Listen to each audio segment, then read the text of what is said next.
Hello everybody, it is Dream, and today's video is a follow-up to my Largo Cup guide. The Largo Cup race is still going until May 10th at 6 p.m. Pacific time, and I'll have the post that you submit your race link to in the description. Over the last 2 weeks, members of the Discord have cleared with many different teams and strategies, ranging from lucky free-to-play players all the way to one-break whales. So today I'll be sharing those comps with you so that hopefully you can have some more ideas on how to get as far as you can for the best rewards you can from the race. I would like to give a big shout out to our lead mod in the COTC Discord, Wigglytuff, for all the effort that he's put into getting people to submit their clears to him, doing write-ups on them so that he can share them with everybody, and so that everybody can get as many clears and rewards as possible. So big shout out to him. Thank you for all the time you put in. Also, big shout out to all the players whose comps we use. I will credit them individually as we go through, but yeah, thank you guys for sharing and making the community better. The first composition we're going to be looking at is submitted by a player named Hiva, and he cleared the Largo Cup using a tank strategy combined with the 2-break strategy. So his attackers are an A0 A2, an A0 Therian, and an A1 Falco, along with an A0 Alphin and a Lynette with a level 10 ultimate to get them all the way there. The idea of this comp was very similar to my original idea, however, it takes away the need for being a whale with really high awakenings and puts all of that weight on having a juicy tank to get all those hard hits out of the way for you.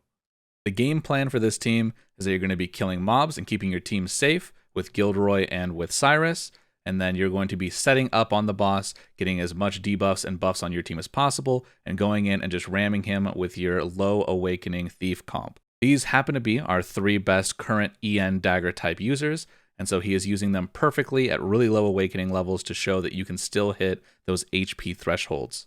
Ophelia being our super safe healer, giving elemental defense cap to our Gilderoy so that he can survive those large Largo nukes, and then of course Alphin and Lynette giving us the buffs that we need to make sure that our 3 DPS are hitting max damage every single big break. Down below, I will link the VOD to his entire clear so you can see how he did it step by step. But this was an outstanding clear. Good job to him. So for those of you that did pull on the Meta Thief units but did not get awakenings on them, no need to fear. It is possible. Here's your guide. So now let's talk about the second composition I want to cover in the video. This one even more impressive than the last. A budget 2-break ice comp with no awakenings on DPSers other than Azlight the 4-star. For ice attackers, we have an A0 Cardona, who is doubling as the team's tank. We have an A0 Cyrus, an A0 Sophia, and an A3 4-star Azlight. This clear took 51 turns, even though it technically kills him over 2 breaks. Because the DPS of the team is so low, you have to whittle him down through those middle stages to get him down to exactly 45%. That way, a team with awakenings this low can kill him in that 1 break from 45 to 0. They accomplish this long sustain in the middle of the fight after you've cleared the wave 3 ads by giving Cardona 2 silver hunt medals for 20% lightning resist, making Largo hit for just below Cardona's max HP on a high roll of his ultimate, meaning that you have to make sure that you are keeping her topped off, and Jade recommends running 2 healers to do this, one that is faster than the enemy and one that is slower, so that way you can place the heals as needed. They're using Eliza as their secondary healer in that situation. Unfortunately, because their run is so long, they only recorded the very last break of it, which I will link down below, but if you join the COTC Discord, which of course is always linked in the video description, you can see her full write-up on it, and you can follow it step by step and see all the little nuances if you're trying to follow this one. And then to round off our budget comp side of this video, we are going to talk about what happens if I do not have the characters to do any version of the 45 to 0 strat.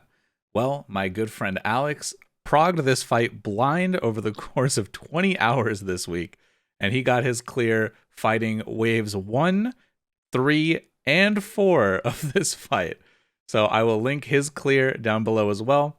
But basically, he goes in with almost full A0s outside of having some awakenings on his healer and his Viola, and he powers through this using a Lars and a Cyrus to get through the mobs and a Zonta, Theory, and Cyrus to get through the boss. It is just the most heart I have ever seen in a clear, and so I definitely wanted to throw it in here to show you guys that you don't have to do a 2-break. You can do a 3-break if you're just so masochistic you want to. This run requires a lot of good RNG on really damage-heavy turns, not hitting the wrong units, along with relying on a few good reses from your healers, so make sure you're bringing that. But remember, even if you can only get under red HP, that it's still 200 rubies from the race rewards compared to the 300 for a full clear. So if the difference is you having to do the fight for 20 hours straight, I would say just take your 200 rubies and be happy personally. And then of course, as I said in my last video, there are going to be whales that will figure out how to do this boss in one break. And our boy Chaz is the leader of our whales, not in spending, but in giving us the strats to clear with our money. So thank you, shout out to him. I will link his video down below. It is a 9-turn clear, 1 break, abusing the strongest thief daggers in the game. Of course, again, A2, Therian, and Falco. And then using Lars and Cyrus to slay ads really quickly. Using Billy to stack on to the amount of buffs and debuffs you're putting out.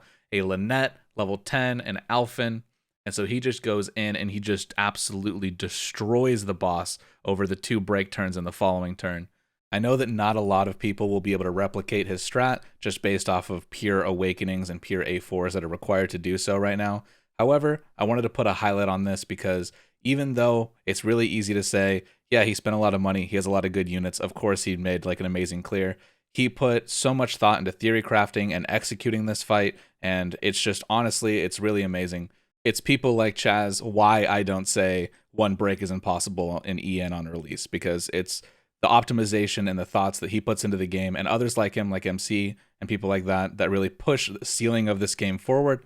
And so I just wanted to give a shout out to them. Thank you very much. And with that, I'm out of here. Thank you guys for listening. I hope this helped. Please go give love to the people I linked below. They put a lot of work into their comps, a lot more than I did.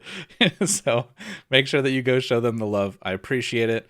If you want to join us in being a member of this amazing community, please join the Discord linked below. I hope to see you there. Until the next one, stay safe, stay cute, booyah yeah.